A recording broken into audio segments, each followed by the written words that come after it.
At para naman sa ating mga kwentong politiko sa riyon, naglabas ng pahayag si Representative Paulo Pulong Duterte tungkol sa umano'y gumugulong na impeachment laban kay Vice President Sara Duterte.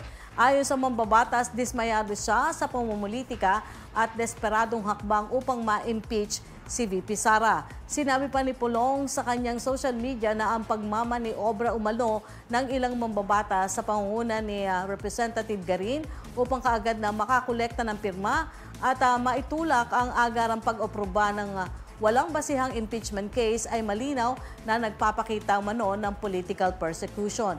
Gate pa niya, hindi lamang ito tungkol kay VP Sara dahil tungkol din ito sa mga Pinoy at hindi may tatago ang lumalagong diskontento ng mamamayan. Dagdag pa ni Pulong, tandaan lamang nila na magtatapos ang walang pakundangang pangabusong ito ng kapangyarihan nang hindi papabor sa kabilang panig.